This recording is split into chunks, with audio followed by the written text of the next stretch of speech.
Hello student, मैं एकता सिंह आप सभी का ज्ञान चैतन्य चैनल में बहुत बहुत स्वागत करती हूँ। आज के इस वीडियो में हम नागरिक शास्त्र क्लास 8 का जो नागरिक शास्त्र हिस्ट्री और नागरिक शास्त्र एक ही बुक में है, तो नागरिक शास्त्र का लेसन नंबर 3 वैश्विक समुदाय एवं भारत, इसको आज हम यहाँ पर देखने वाले हैं। तो शुरू करते हैं। सबसे पहला है संसार में छोटे बड़े काम शक्तिशाली और अधिक शक्तिशाली सभी तरह के देश हैं। तो यहाँ पर बताया गया है कि छोटे शक्तिशाली कम शक्तिशाली ये सारे के सारे देश क्या हैं, यहाँ पर मौजूद हैं पूरे संसार में। वर्ल्ड में कुछ देशों का आपसी संबंध तो बहुत अच्छा है, लेकिन कभी कभी दो देशों के बीच क्या है, मतभेद हो जाता है। यही मतभेद कभी कभी युद्ध का रूप ले लेता है। मतभेद के कारण भिन्न भिन्न हो सकते हैं। कोई देश अपने साम्राज्य की सीमा बढ़ाने की इच्छा से, तो कोई अपने व्यापार को बढ़ाने के लिए युद्ध करते हैं। विश्व में प्रायः छोटे स्तर पर युद्ध होते रहते हैं, किंतु 20वीं शताब्दी में 2 विश्व युद्ध हुए जिसमें विश्व के कई देशों ने भाग लिया और उनका विश्व के समस्त देशों पर प्रभाव पड़ा है। तो यहाँ पर विश्व युद्ध होते हैं जिसमें बहुत सारे देशों ने भाग लिया और कुछ ऐसे भी देश थे जिन्होंने भाग नहीं लिया। आगे देखते हैं। पहला विश्व युद्ध जो है 1914 में होता है, तो डेट बिल्कुल याद रखना है। 1914 में पहला, जो कि 4 साल चलता है, 14 से लेकर 4, तो 1918 में ये समाप्त होता है। इसमें भाग लेने वाले कौन कौन से थे, तो फ्रांस हो गया, तो यहाँ पर 2 गुट थे, तभी तो 2 गुट में लड़ाई हो गई। तो एक तरफ है Austria Hungary Germany Turkey, Austria Hungary Germany और टर्की। वहीं दूसरी तरफ देखें तो साइबेरिया इंग्लैंड फ्रांस रूस संयुक्त राज्य अमेरिका। तो देखने से ही लगता है ये सारे के सारे बड़े राज्य हैं और तो ये जीत जाएंगे, वो हार जाएंगे। आगे है, इस विश्व युद्ध में जन धन दोनों की हानि हो जाती है। तो कोई भी युद्ध हो, चाहे छोटा हो चाहे बड़ा हो, हानि दोनों राष्ट्रों के बीच ही होती है। पर केवल 20 वर्ष के बाद दूसरा विश्व युद्ध शुरू हो जाता है। इस युद्ध में भाग लेने वालों में से एक इंग्लैंड फ्रांस और रूस तथा दूसरी ओर जर्मनी जापान और इटली थे। तो पहले इंग्लैंड फ्रांस और रूस और दूसरी में जर्मनी जापान और इटली। यह विश्व युद्ध पहले विश्व युद्ध से क्या था, बहुत भयंकर था। अपार धन की हानि हुई और करोड़ों रुपए या फिर करोड़ों लोगों की जान इसमें चली गई और देश जो है बुरी तरह से बर्बाद हो गए। द्वितीय विश्व युद्ध में ही परमाणु बम के हमले से 2 शहर हिरोशिमा एवं नागासाकी क्या हो गए, नष्ट हो गए। अब यहाँ पर देखना है कि ये पता कीजिए किस नगर में थे, तो ये जापान के थे। आगे है संयुक्त राष्ट्र संघ। अब युद्ध होते हैं, उसको युद्ध ना हो भविष्य में देखने के लिए क्या है, यहाँ पर कुछ संघ बनाए जाते हैं, तो उन्हीं में से था संयुक्त राष्ट्र संघ। तो संसार में अनेक देशों की बर्बादी देखकर यह अनुभव किया कि भविष्य में ऐसे युद्ध नहीं होने चाहिए। संसार में शांति एवं सुरक्षा बनाए रखने के लिए विभिन्न राष्ट्रों ने सैन फ्रांसिस्को नगर में आपस में विचार किया कि एक संगठन का निर्माण करने का निश्चित किया जाए। 24 अक्टूबर 1945 को संयुक्त राष्ट्र संघ की स्थापना की गई। अब इसका लक्ष्य क्या था, इसका लक्ष्य था अपनी पीढ़ियों को युद्ध की विभीषिका से बचाना, यानी कि जो अब आने वाली जनरेशन है उसको युद्ध की तरफ हमें बिल्कुल लेकर ही नहीं जाना है। शुरू में इस संघ में केवल 51 राष्ट्र सदस्य थे, जिनमें भारत भी क्या था, शामिल था। वर्तमान में संयुक्त राष्ट्र में 139 सदस्य थे। अब यहाँ पर दक्षिण सूडान को 193 देश के रूप में संयुक्त राष्ट्र में सम्मिलित किया गया था। आगे संयुक्त राष्ट्र संघ के उद्देश्य। तो संयुक्त राष्ट्र संघ के स्थापना संसार में शांति एवं सुरक्षा बनाए रखने के लिए की गई थी। इसके लिए घोषणा पत्र के अनुसार निम्नलिखित उद्देश्य घोषित किए गए। पहला है अंतर्राष्ट्रीय शांति एवं सुरक्षा बनाए रखना, राष्ट्रों के बीच मैत्री पूर्ण संबंधों को बढ़ावा देना, आर्थिक, सामाजिक, सांस्कृतिक समस्याओं को हल करने के लिए अंतर्राष्ट्रीय सहयोग सुनिश्चित करना, सभी लोगों के मौलिक अधिकारों को मान्यता देना। आगे है संयुक्त राष्ट्र संघ के कितने अंग हैं? 6 अंग हैं। ये कौन कौन से हैं? तो महासभा हो गया, सुरक्षा परिषद हो गया, आर्थिक एवं सामाजिक परिषद, अंतर्राष्ट्रीय न्यायालय, न्याय परिषद और सचिवालय। तो एक एक यहाँ पर देख लेते हैं। तो जनरल असेंबली महासभा को ही कहते हैं। संयुक्त राष्ट्र के सभी सदस्य महासभा के सदस्य होंगे। प्रत्येक राष्ट्र सदस्य महासभा में अधिक से अधिक 5 प्रतिनिधि भेज सकता है, परंतु मतदान के समय एक राष्ट्र ही मत दे सकता है। महासभा की बैठक वर्ष में एक बार अवश्य होती है, जिसका अध्यक्ष 1 वर्ष के लिए चुना जाता है। अब यहाँ पर कुछ इम्पोर्टेंट है कि संयुक्त राष्ट्र संघ ने 10 दिसंबर 1948 को मानवाधिकारों की सार्वभौमिक घोषणा की। इसलिए प्रत्येक वर्ष जो है 10 दिसंबर को मानवाधिकार दिवस यानी ह्यूमन राइट्स डे मनाया जाता है। तो 10 दिसंबर को ही ह्यूमन राइट्स डे मनाया जाता है। आगे सभी महत्वपूर्ण मामले जो हैं महासभा में प्रस्तुत किए जाते हैं। महासभा इन पर विचार विमर्श करती है, उसकी अपनी सलाह देती है। विश्व की गंभीर समस्याओं पर विचार विमर्श करने के लिए विश्व सम्मेलन बुलाती है और विश्व का ध्यान उन समस्याओं और विशेष वर्गों की ओर दिलाती है जहां सुधार की आवश्यकता महसूस होती है। उससे संबंधित जनसभाएं और विचार गोष्ठियां आदि पूरे वर्ष आयोजित की जाती हैं, जैसे महिला वर्ष, बाल वर्ष, दिव्यांग वर्ष आदि। हमारे देश की श्रीमती विजय लक्ष्मी पंडित महासभा की अध्यक्ष रह चुकी हैं। आगे देखते हैं, महासभा में 6 भाषाओं में कार्य किया जाता है। ये कौन कौन सी भाषाएं हैं? तो सबसे पहले अंग्रेजी हो गई, चीनी हो गई, स्पेनिश हो गई, रूसी हो गई, अरबी हो गई और फ्रेंच हो गई। तो अभी जो भी ये सारी की सारी जो लैंग्वेज हैं वो हमें स्कूलों में भी देखने को मिलता है कि इन सब में भी हमें एक लैंग्वेज चूज़ करनी होती है। तो ये सारी लैंग्वेज भी अब स्कूलों में पढ़ाई जाने लगी हैं। आगे देखते हैं, सुरक्षा परिषद सिक्योरिटी काउंसिल, जैसा कि नाम से ही है, यह परिषद विश्व में शांति और सुरक्षा बनाए रखने के लिए प्रयास करती है। जब 2 देशों के बीच क्या है कोई विवाद उत्पन्न हो जाता है तो यह उसे दूर करने के लिए प्रयास करती है। यह मतभेद युद्ध का रूप ले लेता है तो वह युद्ध को समाप्त करने का उपाय करती है। तो कुल मिलाकर सुरक्षा परिषद का काम जो है शांति बनाए रखना है, मतलब युद्ध की संभावना बन रही है तो उसको हटाना है, मतलब मध्यस्थता का काम करना है। आवश्यकता अनुसार ये सेना भेजती है। भारत में अनेक अवसरों पर अपने सैनिक भेजकर संयुक्त राष्ट्र संघ का सहयोग किया है। सुरक्षा परिषद में 15 सदस्य होते हैं, जिसमें से 5 देश जो है स्थायी सदस्य होते हैं।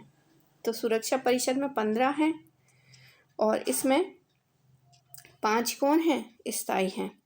अब कौन कौन से स्थायी है? तो चीन हो गया, फ्रांस हो गया, रूस हो गए, संयुक्त राज्य अमेरिका हो गई और ब्रिटेन हो गई। आगे है 10 अस्थायी सदस्य केवल 2 वर्षों के लिए महासभा से चुने जाते हैं। हमारा देश अभी तक सुरक्षा परिषद का सदस्य नहीं है। चर्चा कीजिए कि स्थायी सदस्य हो जाने पर भारत को क्या लाभ हो सकता है। तो ये एक एक्टिविटी है जो कि टीचर जो है क्लास में करवाए। आगे है आर्थिक एवं सामाजिक परिषद, तो इकोनॉमिक एंड सोशल काउंसिल। तो इसका उद्देश्य जो है अंतर्राष्ट्रीय आर्थिक एवं सामाजिक समस्याओं का समाधान करना है। इसका उद्देश्य यह है कि जाति, भाषा एवं धर्म के आधार पर कोई मतभेद ना हो। जैसा कि यहाँ पर है आर्थिक मतलब पैसा से रिलेटेड है, और सामाजिक, समाज में क्या चीज़ें हैं जैसे कि जाति हो गई, भाषा हो गई, धर्म है, इन सब पर किसी प्रकार का किसी भी राष्ट्र के साथ कोई भेदभाव ना हो, ये ध्यान कौन रखेगा? Economic social council. मानव अधिकार के प्रति विश्व का सम्मान हो, ये काम करता है। आगे है न्याय परिषद, ट्रस्टीशिप काउंसिल। तो विश्व युद्ध के बाद 11 ऐसे राज्य थे जिन पर दूसरे देशों का शासन था।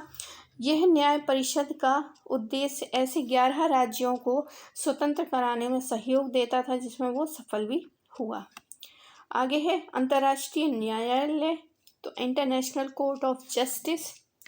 जिस तरह हमारे देश में कानून को तोड़ने वालों के लिए न्याय की व्यवस्था है, उसी तरह संयुक्त राष्ट्र संघ के सदस्य राष्ट्रों का आपस में मतभेद व विवाद हो जाता है तो उसका अंतर्राष्ट्रीय न्यायालय में शांतिपूर्ण ढंग से सुलझाया जाता है।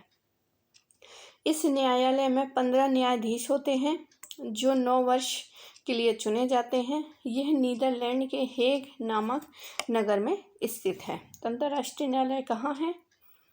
नीदरलैंड के हेग नामक जगह पर। अंतर्राष्ट्रीय न्यायालय में प्रख्यात भारतीय न्यायशास्त्री BN राव और श्री नागेंद्र सिंह एवं श्री RS पाठक रह चुके हैं। वर्तमान में श्री दलबीर भंडारी न्यायाधीश हैं। आगे देखते हैं सेक्रेटेरिएट, तो सचिवालय। ये संयुक्त राष्ट्र का दैनिक कार्य करता है, जिसका सर्वोच्च अधिकारी महासचिव कहलाता है, जिसे सुरक्षा परिषद की सहायता समिति से महासभा 5 वर्ष के लिए चुनती है। वर्तमान में इसके महासचिव पुर्तगाल के एंटियो गुटेरेस हैं। आगे है संयुक्त राष्ट्र संघ के विशिष्ट अभिकरण। तो संयुक्त राष्ट्र संघ का उद्देश्य सभी सदस्य राष्ट्रों का आर्थिक, सामाजिक एवं सांस्कृतिक विकास करना है। इसी उद्देश्य की पूर्ति के लिए संयुक्त राष्ट्र संघ की ओर से विशिष्ट संस्थाएं बनाई गई जो अपने विषय से संबंधित जो है कार्य करें। शिक्षा, स्वास्थ्य, पर्यावरण, डाक, संचार आदि समस्याओं से संबंधित विशिष्ट एजेंसियां महत्वपूर्ण कार्य कर रही हैं। इन विशिष्ट एजेंसियों में संयुक्त राष्ट्र शैक्षिक, वैज्ञानिक और सांस्कृतिक पाठन यूनेस्को का नाम विशेष उल्लेखनीय है। इसका मुख्य उद्देश्य जो है विश्व शांति के लिए उपयुक्त विचार भावना विकसित करना है। यूनेस्को अंतर्राष्ट्रीय समझ बढ़ाने तथा सभी देशों में शिक्षा, विज्ञान तथा संस्कृति को समुन्नत करने का कार्य करता है। यूनेस्को की उद्देशिका में कहा गया है कि क्योंकि युद्ध मनुष्य के मस्तिष्क से प्रारंभ होता है, अतः शांति की रक्षा के पुनर्निर्माण की प्रक्रिया मनुष्यों को मस्तिष्क से ही प्रारंभ करनी चाहिए। तो कुछ इम्पोर्टेंट है, जैसे कि संयुक्त राष्ट्र शैक्षणिक, वैज्ञानिक और सांस्कृतिक संगठन, संयुक्त राष्ट्र पर्यावरण कार्यक्रम, अंतर्राष्ट्रीय बाल कोष, संयुक्त राष्ट्र महिला विकास कोष, विश्व स्वास्थ्य संगठन, खाद्य और कृषि संगठन, अंतर्राष्ट्रीय मुद्रा कोष, अंतर्राष्ट्रीय श्रम संगठन और अंतर्राष्ट्रीय दूरसंचार संघ। आगे देखते हैं भारत को संयुक्त राष्ट्र से मिला सहयोग। तो नंबर 1 पे है खाद्य और कृषि संगठन ने भारत के कई तराई प्रदेशों से कृषि योग्य बनाने में सहायता की है। राजस्थान के भूमि क्षरण को रोकने का भी प्रयास कर रहा है। यूनेस्को शिक्षा के प्रसार के लिए सहायता कर रही है। विश्व बैंक जो है ने हमारी पंचवर्षीय योजनाओं के लिए ऋण दिए हैं, जैसे शिक्षा, स्वास्थ्य, कृषि, सड़क। सार्वजनिक स्वास्थ्य को उन्नत करने के लिए विश्व स्वास्थ्य संगठन ने अत्यधिक कार्य किया है। मलेरिया, पोलियो उन्मूलन विश्व स्वास्थ्य संगठन की देन है। यूनिसेफ जो है बच्चों और महिलाओं के स्वास्थ्य एवं शिक्षा और पोषण के लिए कार्य करती है। यूनिफेम जो है महिला सशक्तिकरण एवं लैंगिक समानता को प्रोत्साहन के लिए वित्तीय एवं तकनीकी सहायता देने का कार्य करती है। आगे है संयुक्त राष्ट्र संघ में भारत की भूमिका क्या थी। तो भारत का विश्व शांति की स्थापना में अटूट विश्वास था। जैसे कि रविन्द्रनाथ टैगोर जी कहते हैं कि विश्व क्या है, एक कुटुंब है हमारा। तो उन्हीं पर भारत भी विश्वास करता है कि जो विश्व है एक कुटुंब है, इसमें शांति स्थापना जो है हमेशा बनी रहनी चाहिए। भारतीय सेना में कोरिया, सूडान, मिस्र, कांगो, सोमालिया आदि देशों में संयुक्त राष्ट्र संघ की शांति स्थापित करने की कार्यवाहियों में महत्वपूर्ण भूमिका निभाई है। विश्व में मानवाधिकारों की रक्षा, शिक्षा, स्वास्थ्य एवं विकास के कार्यों से भी भारत ने संयुक्त राष्ट्र को पूरा सहयोग दिया है। ऐसे भी जानना है कि मानवाधिकार मनुष्य के वे अधिकार हैं जो उनकी स्वतंत्रता की रक्षा तथा सभी व्यक्तियों के बीच समानता सुनिश्चित करने के लिए परम आवश्यक हैं। आगे है राष्ट्रकुल। तो भारत में प्रायः समस्त देशों में मैत्रीपूर्ण संबंध स्थापित किए हैं।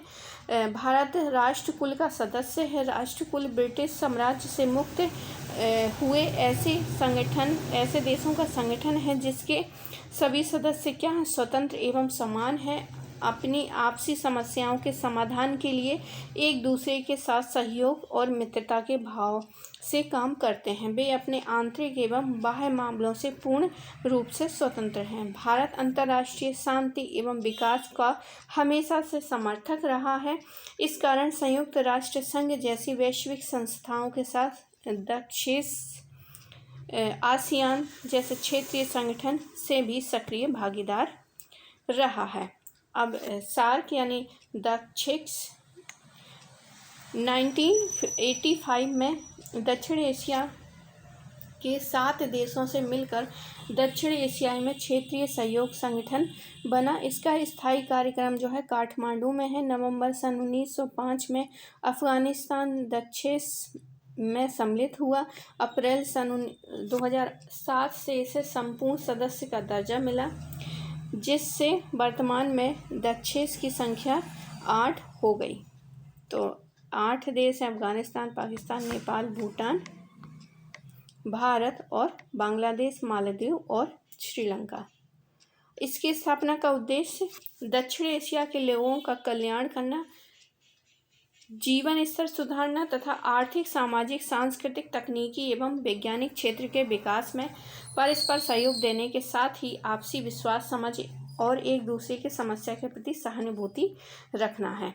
अब यहाँ पर ध्वज, 8 देशों के ध्वज जो हैं वो यहाँ पर दिए गए हैं, तो आप इनको देख सकते हैं। दक्षिण पूर्व एशियाई राष्ट्रों का संगठन यानी कि आसियान। आसियान की स्थापना 1967 में हुई। वर्तमान में इसकी संख्या जो है 10 है। आसियान तेजी से बढ़ता हुआ एक महत्वपूर्ण क्षेत्रीय संगठन है। भारत इस संगठन का औपचारिक सदस्य नहीं है, फिर भी आसियान एवं उसके सदस्य देशों के साथ प्रागण व्यापारिक, सांस्कृतिक, सामरिक संबंध हैं। इन संबंधों के माध्यम से सभी राष्ट्र जो है आर्थिक, व्यापारिक, सांस्कृतिक व राजनीतिक संबंध स्थापित किए हुए हैं, विश्व समुदाय के रूप में कार्य करते हैं। तो ये रहा कुछ यहाँ पर संगठन जो कि प्रथम विश्व युद्ध और द्वितीय विश्व युद्ध के बाद जो है बनते नज़र आते हैं, और उसका उपयोग देखा है कि किस क्षेत्र में वो हमें सहयोग करेगा। तो आई होप आपको ये वीडियो पसंद आया होगा तो प्लीज़ लाइक करें, शेयर करें और सब्सक्राइब करें। मिलते हैं और अगली वीडियो में।